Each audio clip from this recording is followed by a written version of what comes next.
Hello everyone, welcome back to my channel sisticative idea. आज के video में आपको बहुत ही कमाल का एक शैम्पू बनाना सिखाने वाली हूँ जिसको आप यूज़ करोगे तो बिल्कुल कुछ इस तरीके के आपके भी हेयर हो जाएंगे। और मार्केट वाला जो शैम्पू है वो केमिकल से भरपूर होता है, तो आप उसको हमेशा के लिए भूल ही जाओगे। तो ये देखिए, कुछ इस तरीके के हेयर अगर आपको चाहिए तो हर्बल शैम्पू घर पर ही बनाना शुरू कर दीजिए। इसका प्रोसेस बहुत ही सिंपल है, बहुत ही कम चीज़ों से बनकर ये आसानी से तैयार हो जाता है। और जितना महंगा आप मार्केट से ख़रीद कर लाते हो उससे बहुत कम पैसों में ये बन जाता है।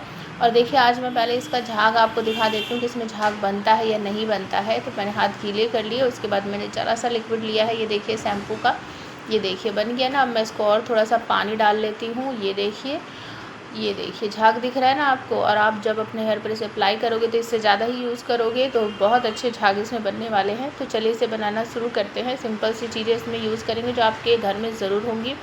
7-8 मैंने यहाँ पर रीठा लिया है और 1 चम्मच के करीब मैंने मेथी दाना लिया है, आंवला लिया है। सब कुछ ड्राई फॉर्म में है, अगर आपके पास पाउडर हो तो वो भी डाल लेना। मैंने सिकाकाई डाला है 1 मुट्ठी के करीब, और 1 चम्मच के करीब कलौंजी डाली है और पानी डाल दिया है।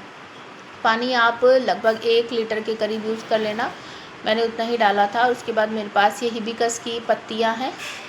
आप हिबिस्कस का फ्लावर भी यूज़ कर सकते हो, पत्तियां भी यूज़ कर सकते हो। इसको छोटा छोटा काट लेना। मैंने यहाँ पर हिबिस्कस की पत्तियां डाली है। इस समय मेरे गार्डन में कोई भी हिबिस्कस का फ्लावर नहीं खिल रहा है। जिस दिन मैं ये शैम्पू बना रही थी उससे 2 दिन पहले वाइट हिबिस्कस खिल रहा था, लेकिन इस समय वो नहीं था। तो मैंने यहाँ पर उसकी पत्तियां यूज़ की हैं। आगे मैं हिबिस्कस फ्लावर का पाउडर यूज़ करूँगी क्योंकि मेरे पास वो भी रखा है। तो मैंने सोचा अगर फ्लावर नहीं है तो उसके जो पाउडर है वो यूज़ कर लेते हैं। और ये देखिए लगभग 100 ग्राम के करीब ये होगी हमारा करी लीव्स की पत्तियाँ। उनको मैंने अच्छी तरीके से वॉश कर लिया है और सिर्फ पत्तियाँ यूज़ कर रही हूँ, डंडियाँ मैंने हटा दी है। हिबिस्कस के जो पत्तियाँ यूज़ की हैं उसकी भी डंडियाँ मैंने हटा दी थी।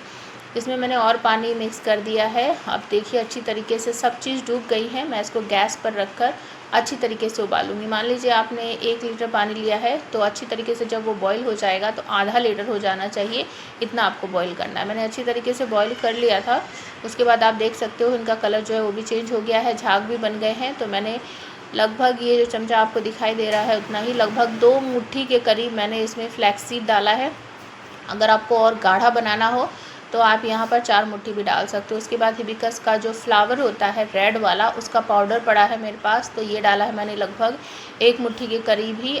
ये जो शैम्पू बनकर तैयार हो रहा है इसका नाम हम रखेंगे हिबिस्कस का शैम्पू। तो आप चाहो तो यहाँ पर हिबिस्कस का जो फ्लावर है उसका पाउडर अगर आप डाल रहे हो तो बहुत सारा डाल सकते हो, मतलब लगभग आधी कटोरी के करीब डाल सकते हो। अगर फ्लावर आपके पास है तो 15-20 फ्लावर यूज़ कर सकते हो। अच्छी तरीके से इन सारी चीज़ों को मिक्स कर लेंगे, बॉईल कर लेंगे।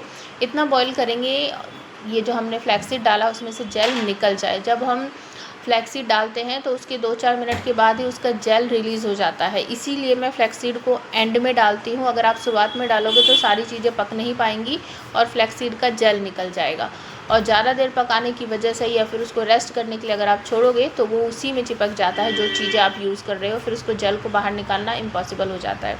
तो मैंने इसको अच्छी तरीके से चेक कर लिया कि इसका जेल निकल रहा है या नहीं निकल रहा है। जब इसका जेल निकलने लगा तो मैंने इसको नीचे उतार लिया और दूसरे बर्तन में इसको पलटकर छान लिया है। आप ये वाला प्रोसेस किसी सूती कपड़े से भी कर सकते हो, मलमल का अगर कोई कपड़ा है उससे भी कर सकते हो। क्योंकि इसे गर्मा गर्म छानना है तो मैं तो छन्नी से ही छानती हूँ, क्योंकि इसको दबा कर निकालना होता है और ये इतना गरम गरम है कि गैस पे से उतारते ही इसको छानना होता है। अगर कपड़े वगैरह का यूज़ किया तो उसमें आपको जलने का डर रहता है, क्योंकि इसको इस तरीके से दबाना पड़ता है। जब तक आप इसको दबाओगे नहीं तो इसमें जो जेल चिपका हुआ इन सारी चीज़ों में वो बाहर नहीं निकलेगा। तो सूती कपड़े की बजाय आप इस तरह का कोई बड़ा सा स्टेनर हो आपके पास, उससे छान सकते हो। अगर ये नहीं है तो आटा छानने वाली जो छलनी होती है उसका भी यूज़ किया जा सकता है। और यूज़ करने के बाद उसको वॉश कर दो, जैसे कि मैं इसको वॉश करती हूँ। तो देखिए कैमरा जो है ना वो बंद हो गया था क्योंकि बहुत ज़्यादा हीट हो रखी थी, मैं किचन में काम कर रही थी, तो फ्लैश लाइट वगैरह जो है वो सब बंद हो गई थी। फिर मैंने इसको थोड़ा ठंडा होने के लिए रख दिया, थोड़ा नॉर्मल सा हो गया था ये। उसके बाद मैंने इसमें डाला है शैम्पू बेस। ये मार्केट में मिल जाता है, अगर आपको नहीं मिल रहा है तो मैं प्रोडक्ट टैग कर दूँगी, वहाँ से ले लेना।